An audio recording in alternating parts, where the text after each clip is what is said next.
7. Сабақта жоғы 3, Кадимбаева Рамзина ауырып жатыр, Қалыбай тамырдан ауырып жатыр, Тұрсынов Арсен себепсіз. Баяндап тұрған Тимирәли болсын. Орныңызға қойыңыз. Сынап еркінді, отырыңыздар. Оқу құралдарымызды атырамыз оқушылар. Өткен тақырыпқа шолу жасаймыз. Біз қандай тақырыпты өттік? Алдыңғы сабақта химиялық қару, яғни ядролық, химиялық, биологиялық қаруды өттік. Ядролық қару дегеніміз не? Кім айтады? Мәди айта қойыңыз. Ядролық қару бұл жаппай жойғыш қару. Ядролық зарядтың қуаты протеон эквиваленті арқылы белгіленеді. Ядролық жарылулар ауада, су үстінде және су астында жүргізіледі. Отыра қойыңыз. Келесі, химиялық қару туралы кім айтады? Химиялық қару бұл заттар ол сұйық әрі сұйығы өндірілік асқынды тиіседі. Отыра қойыңыз. Келесі, бізде үшінші биологиялық қару. Биологиялық қару дегеніміз не? Биологиялық қару дегеніміз адамдар мен жануарлар, өсімдіктер улы мақсатында пайдаланылған. Биологиялық қару дегеніміз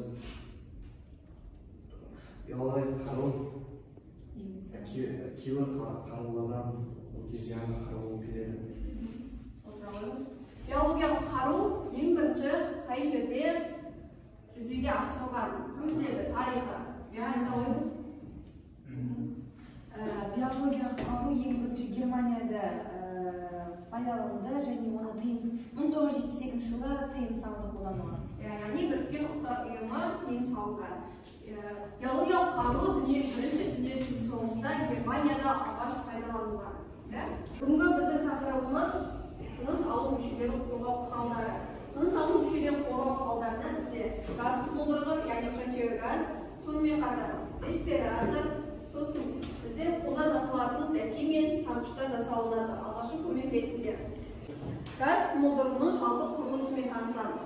Газ тұндырғының құрылысы 13 бөліктен тұрады. Бірінші бет бөлігі, екінші сүзгілі ыдыс, содан кейін мақта талшығы, одан кейін бет терісін қорғау тарапынан және де сүңгілі ауа жұтқыш мембрана деп аталады. Бізде содан кейін ауаны жіберетін жарықшақты қорғаныс. Содан кейін бізде баулар болады. Баулар 5 бөліктен тұрады. Біріншісі алдыңғы бау, екіншісі қатпалы бау, содан кейін оң жақ, сол жақты баулар. Және де мына жерде бізде жапқыш, бас жапқышы болады. Осы біздің газ тұндырғының өлшектері құрылысы. Енді газ тұндырғын қалай киеміз?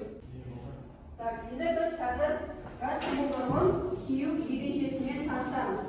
Кию ережесіне сөмкесінде бізде бауы бар, қалташасы және белдік бауы болады. Белдік бауын елімізге байлаймыз, ұрысқа жорықта жүргенде белдік байлайтын өзінің тамшы бар. Шешуге оңай болу үшін тек қана бір қалыпта байлаймыз.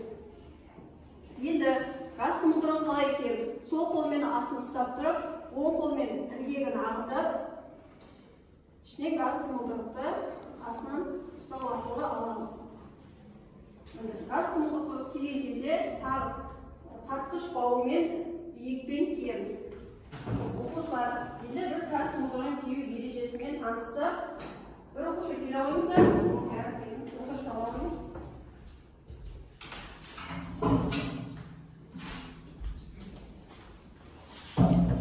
Көрсеткендей таға қойыңыз. Алу ережесі. Яғни сол иыққа ағамыз оң иықтың көксе жағында тұрады. Енді алу ережесі қалай аламыз?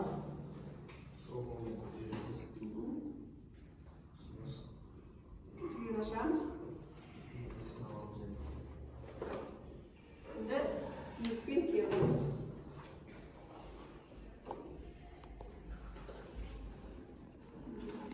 Енді бізге екінші оқушы керек. Кім келеді? Келе қойыңыз. Отыра қойыңыз. Яғни сіз жарақат алған оқушының бөлімдесіз. Енді киіп көріңіз. Жарақат алған оқушы. Басыңыз көтереміз. Иегіңізді бересіз. Иекпен алып. кіргіземіз. Жарақат аяқтан немесе қолдан жарақат алған оқушы немесе адам. Енді қалай аламыз? Жайлап басыңызды тағы көтересіз, иектен тартамыз. Құралдан респиратор жатыр. Бұл респираторды күнделікті өмірде құрылыстар қолданады. Үйлерде барлық жерде сатады. Осы респиратор бізді қалай киеміз? Бірінші, артында мынандай таңқышы болады. Таңқыш бізде тегіс беттік және осындай кедергілер жолағымен жасалынған. Кедергілер жолағынан осылай тізбектеліп, астына кіргізіп бекітеміз. Енді қараңыз, бұл бекітпені тексеріп аламыз, шығып кетпес үшін. Мінекей, алдық, қазір респираторды киеміз. Иекпен киеміз.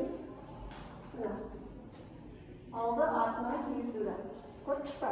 Шешкенде басыңызды көтеріп тұрып шешеміз. Респиратор. Бізде үшінші алғашқы көмек. Алғашқы көмек сөмкесі бар бізде. Осының ішінен бин, мақта және де қайшын аламыз. Мәселен, қайда қойған болатын. Қазір сізге көрсетемін. Алғашқы көмек бізде газ-стимулдырғы немесе респиратор жоқ жағдайда қалай жасалынады. Яғни жұмыс етірді бізде бинт аламыз. Бізде 2-3 см барлығы бинт аламыз. Оны. Бізде тағатын бір оқушы керек. Кім? Келе ойыншы я? Бірінші, бинтті жасамай тұрып,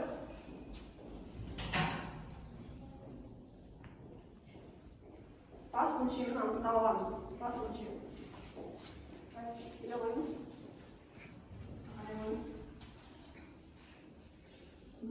Байлауға жететіндей етіп мөлшерін анықтап аламыз. Анықтады. Бұл бинтті біз бір қабаттан жасаймыз. Бірінші қабаты, екінші қабаты, екі қабат жасалды. Үшінші қабат, және де төртінші қабат. Төрт қабаттан жасаймыз. Төрт қабаттан жасаймыз. Мұқият қарап алыңыздар. Үй жағдайында да газ, өрт болған жағдайда жасалынуға болады. Төртінші қабат етті.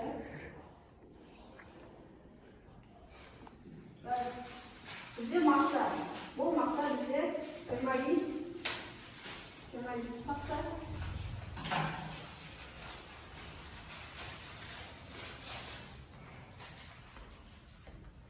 Төрт бөлікке бөліп, бір ғана бөлігін аламыз.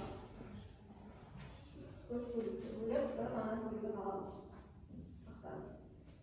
Дәл қап ортасына саламыз. Біздің алғашқы көмек мақтамен тәкеден жасалған. Және де осылай екі жағын теңдік етіп бөлеміз.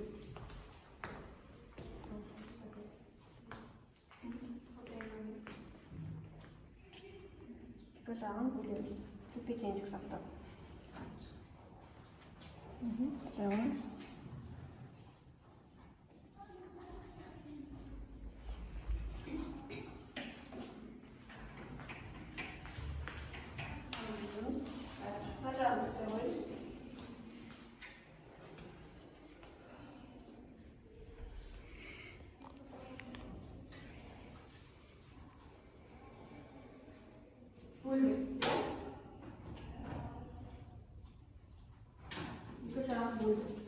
Енді өлгеннен кейін біздің мақтамыз шығып кетпеу үшін екі қабаттап ораймыз. Алдыңғысын және артқы бөлігін екі қабаттап ораймыз.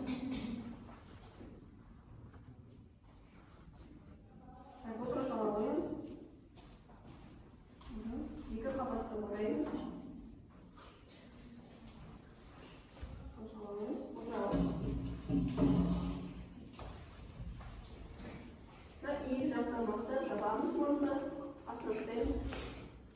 Астыңғы бөлігін үстіне байлаймыз. Астыңғы бөлігін бас бөлігін үстіне байлаймыз. Екі рет қатты байлаймыз. Ал үстіңгі бөлігін X ретінде байлаймыз. Толық жабылды ма? Iya. Енді шоқ көрсете аламыз. Жаққа қарап, бұл бізде алғашқы көмек бәке мен мақтадан жасалған. Шеше беріңіз. Önce armut şişemiz. Aldığını koyuyoruz.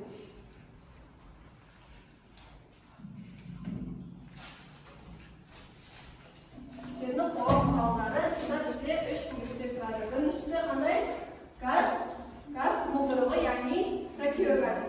İkincisi respirator. Respiratorda kiyemiz, qalay kiyemiz?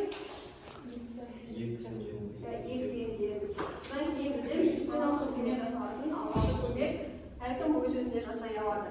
Бүгінгі тақырып түсінікті ме оқушылар? Келесі сабаққа сіздерге тапсырма газ тұмылдырығын жылдамдыққа кию және шешу. Жазып аламыз. Газ тұмылдырығын жылдамдыққа кию және шешу. Gaz тұмылдырық дегеніміз не? Gaz тұмылдырық дегеніміз не?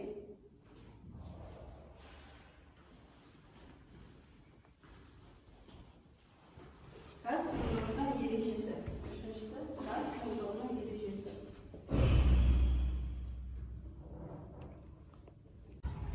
Дайындал. Баста.